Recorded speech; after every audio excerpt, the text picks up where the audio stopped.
John Maynard Keynes nació el 5 de junio de 1883 en la ciudad británica de Cambridge y murió el 21 de abril de 1946. Fue uno de los economistas más influyentes del siglo XX. Sus ideas tuvieron una fuerte repercusión en las teorías y en las políticas económicas.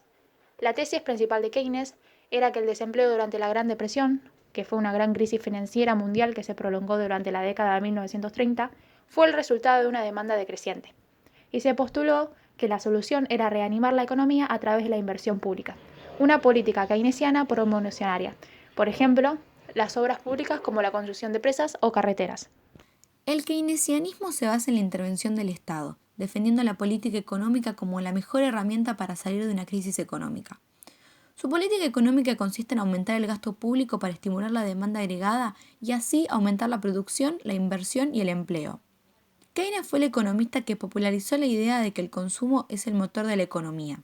Las políticas económicas keynesianas se suelen identificar más con los gobiernos de izquierda.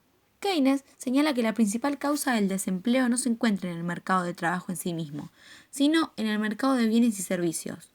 Esto se debe a que la cantidad de trabajadores que las empresas están dispuestas a contratar está en función de la cantidad de bienes y servicios que esperan vender y del precio de estos. Cuando la demanda no es suficiente, las empresas prescinden de los trabajadores, generando así desempleo. El keynesianismo debe su nombre a su creador, John Keynes, uno de los teóricos que más ha influido en la economía mundial moderna, y una de las personas que mayores aportes hizo al pensamiento global en muchos sentidos. Su fama y prestigio internacional se forjaron, en gran parte, tras la publicación de una obra que aún hoy sigue generando interpretaciones, discusiones y debates: la teoría general del empleo, el interés y el dinero. La figura de Keynes también fue reconocida mundialmente por predecir, al término de la Primera Guerra Mundial, los efectos nefastos que generarían las sanciones económicas a la Alemania de ese entonces, país que fue derrotado en la confrontación. De hecho, es en ese contexto, el de los años que transcurrieron entre la Primera y la Segunda Guerra Mundial, que Keynes elaboró la base de su teoría sobre la economía, y que consiste básicamente en analizar la relación entre variables como la producción, el desempleo, la contratación y el gasto público, entre otros. Características del keynesianismo. La demanda global es la base de este modelo, una variable que se consideró fundamental para mantener activa la economía de un país y que está determinado por los bienes y formas de consumo social, la inversión por parte de las empresas como parte de las demandas de las mismas, la activación y respuesta del sector público ante las demandas sociales y las exportaciones como base del comportamiento de los mercados internacionales. Aunque la fórmula esencial del keynesianismo fue publicada en 1936, los postulados de su autor ya se habían aplicado desde finales de los años 20 del siglo pasado. Dicha fórmula se expresa de la siguiente manera: PBI, Producto Bruto Interno de un país, igual a consumo más inversión más gasto público de un país, más exportaciones, menos importaciones. Lo que se conoce como PBI es en realidad el cálculo del total de las actividades productivas de un país, el cual se calcula exclusivamente de manera interna y teniendo en cuenta el número de habitantes de ese territorio.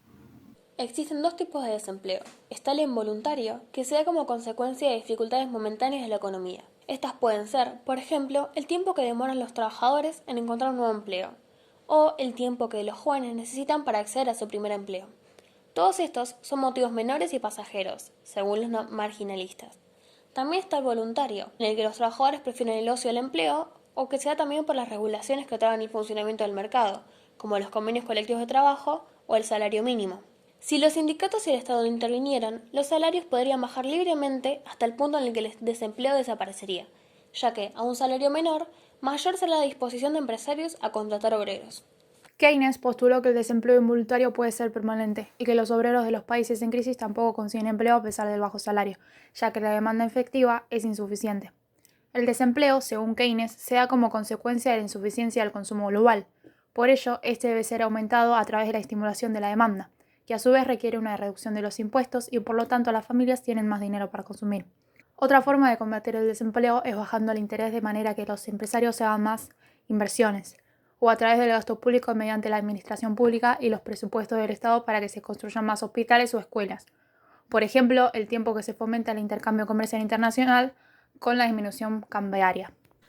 La demanda se da como consecuencia del consumo y la inversión. El consumo depende del ingreso de las familias, los salarios de los trabajadores, los beneficios de los empresarios y las rentas de los propietarios de la tierra. Entre más dinero tengan ellos, mayor será su consumo. Aún así, todo el dinero no es gastado en el consumo, ya que algunos destinan una parte al ahorro. pero cuando ésta aumenta, generalmente aumenta la inversión en mucha mayor medida que en consumo. Por eso, Keynes cree en una redistribución del ingreso que favorezca a las clases que menos tienen, impulsando el consumo y la demanda efectiva de la producción y el empleo en la economía. Por otro lado, la inversión depende de los empresarios y se da cuando los empresarios gastan su capital en maquinarias para aumentar la producción, demandando bienes de inversión. Pero si los empresarios creen un futuro incierto, evitarán invertir de forma arriesgada. Los trabajos keynesianos originaron una importante repercusión posterior. Por ejemplo, algunos de sus seguidores han tratado de formalizar un modelo keynesiano matemáticamente. Otra línea de seguimiento de la tesis principal de Keynes era que el desempleo durante la Gran Depresión fue el resultado de una demanda decreciente y que la solución era reanimar la economía a través de la inversión pública. Una política keynesiana promocionaría, por ejemplo, las obras públicas como la construcción de presas o carreteras. El pensamiento keynesiano es el que busca fundamentar los modelos de inspiración keynesiana en el estudio de las decisiones de los individuos, en lo que se denomina la microeconomía, que hoy es la pieza clave de todo el análisis económico. También se ha trabajado mucho en ampliar los modelos keynesianos para incluir el efecto del sector exterior, de las relaciones con otras economías, al igual que otras investigaciones, se han centrado en la relación entre inflación y desempleo, y la posibilidad de elegir políticamente entre ambos. Del mismo modo que Keynes se preocupó por situaciones en las que los salarios serían incapaces de adaptarse a las nuevas circunstancias, algunos economistas estudian razones y circunstancias por las que los precios de los productos podrían ser incapaces de cambiar para equilibrar la oferta y la demanda. Algunas de las críticas a Keynes. Algunos críticos piensan que quizás subestimó la importancia de la escasez de recursos para aplicar algunas crisis económicas. Por ejemplo, si el petróleo es más caro, tenemos menos recursos para producir. Otros dicen que las medidas fiscales que propone Keynes llevan su tiempo, que quizá la crisis se resuelva antes si se llevan adelante otras medidas fiscales. También se dice que existen dificultades para planificar la política económica, como el poco conocimiento de la realidad, las dificultades para tener datos fiables o la escasez de instrumentos de política económica y la abundancia de objetivos. Además, hay que tener muy en cuenta las reacciones de las familias y empresas, ya que estos se van a formar una idea de cómo les va a afectar la política que va a realizar el gobierno y actuarán en consecuencia, lo que puede desbaratar la iniciativa del gobierno. Otra crítica importante es la de aquellos que preguntan sobre el largo plazo, ya que el déficit podría ser insostenible a largo plazo, lo que podría causar una crisis.